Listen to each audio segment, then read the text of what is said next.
Assalamualaikum warahmatullahi wabarakatuh. Perkenalkan, nama saya Nizam. Saya adalah salah satu mahasiswa di Universitas Muhammadiyah Buton, di mana saya mengambil jurusan yaitu Pendidikan Guru Sekolah Dasar. Baik, di kesempatan kali ini adik-adik saya akan menjelaskan sebuah materi tentang bunyi, gelombang, dan getaran. Baik adik-adik, sebelum kita masuk ke materinya, terlebih dahulu marilah kita berdoa agar apa yang kita lakukan pada hari ini dapat bermanfaat hingga ke depannya. Berdoa dimulai.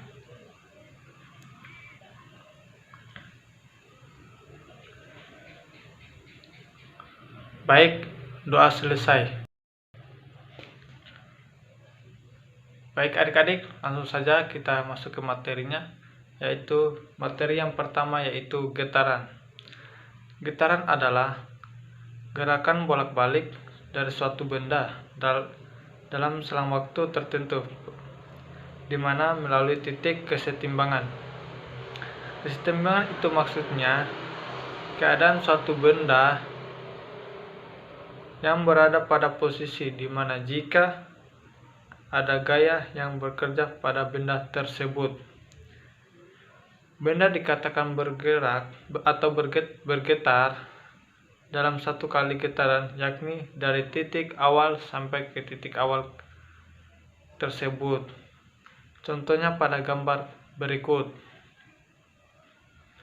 Getaran pada bandul sederhana yaitu satu kali getaran penuh saat bandul bergetar dari titik A, O, B, O kembali ke A, atau dari B, O, A, O kembali ke B, dan seterusnya.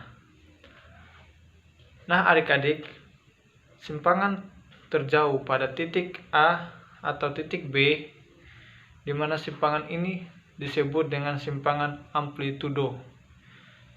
Sedangkan titik O adalah titik keseimbangan, di mana jarak titik O pada selang waktu tertentu disebut dengan simpangan. Nah adik-adik, itulah sedikit konsep tentang getaran. Oke, baik adik-adik, sekarang kita akan masuk ke contoh getaran, di mana contoh getaran ini sering kita lihat di kehidupan sehari-hari. Contohnya yaitu sinar gitar yang dipetik, ayunan anak-anak yang dimainkan, terus bandul jam yang bergetar, dan pegas yang diberikan beban, dan banyak lagi. Baik, selanjutnya adik-adik, kita masuk di cara menghitung suatu getaran. Nah, caranya yaitu sangat mudah sekali menghitung getaran. Kalian tinggal memperhatikan gerak bolak-balik pada bandul berikut ini. Adik-adik perhatikan bandul tersebut, di mana yang berada di titik A, O, dan B, di mana titik O adalah titik keseimbangan atau titik benda yang tidak bergerak. Kemudian titik A ke O yaitu merupakan seperempat getaran, dan titik A, O, B adalah setengah putaran atau setengah getaran.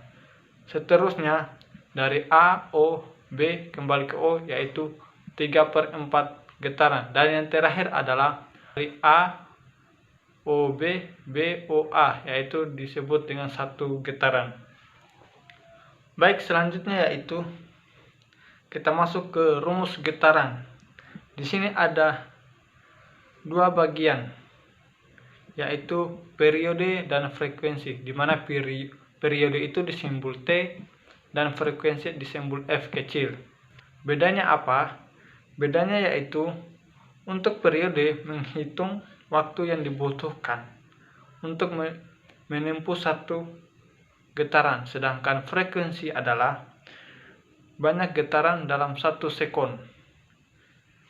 Untuk mencari periode, maka merumuskannya dengan cara berikut. atau dengan cara ini, yaitu T besar sama dengan T kecil di per N atau T sama dengan 1 per F. Kemudian frekuensi yaitu F sama dengan N per T atau F sama dengan 1 per T, di mana T adalah periode getaran, F adalah frekuensi, dan N adalah jumlah getaran.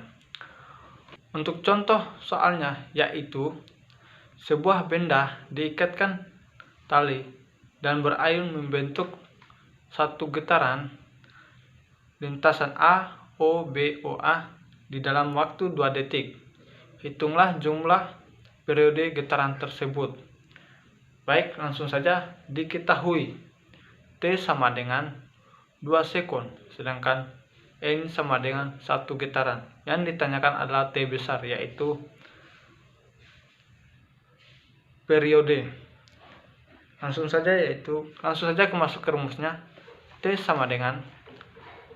besar sama dengan T kecil di per N atau 2 per 1 sama dengan 2 sekon. Setelah adik-adik materi tentang getaran, kemudian kita masuk ke materi kedua, yaitu gelombang. Baik, gelombang adalah getaran yang merambat, di mana getaran tersebut membawa energi dalam perambatannya. Medium gelombang dapat berupa zat, cair, padat, dan gas.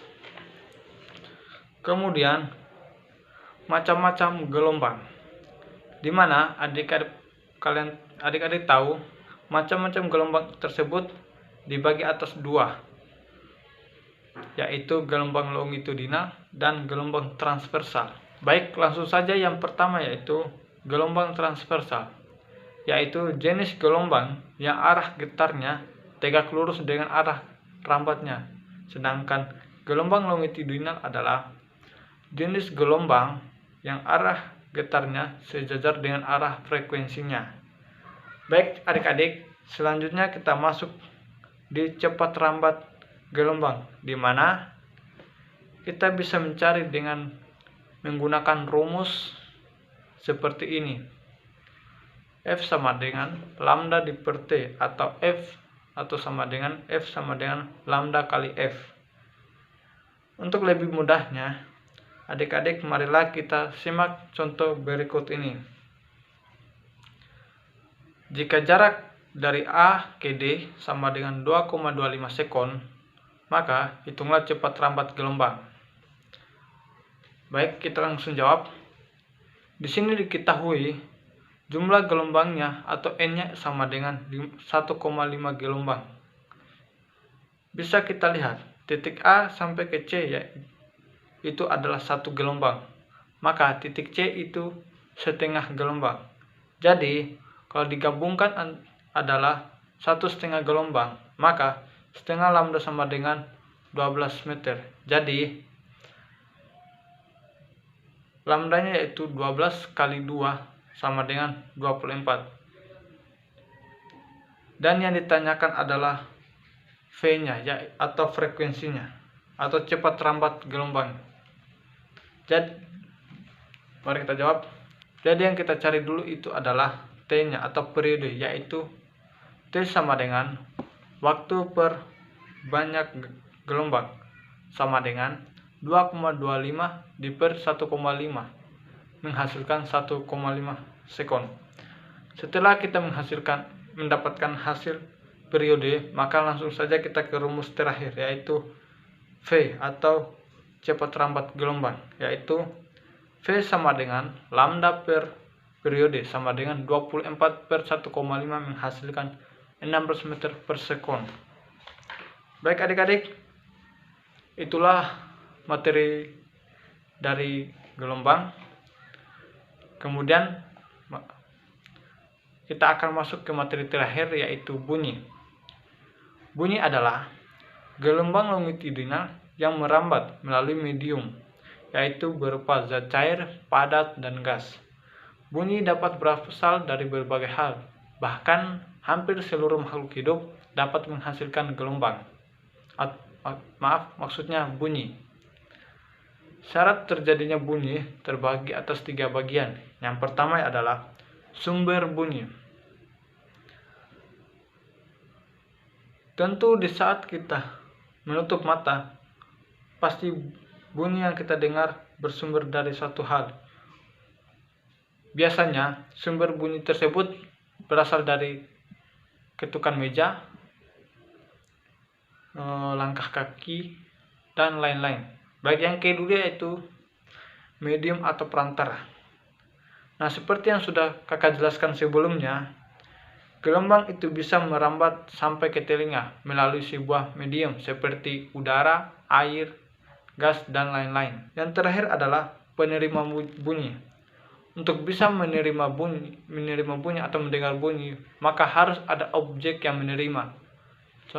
Contohnya manusia, hewan. Baik, selanjutnya yaitu jenis-jenis bunyi.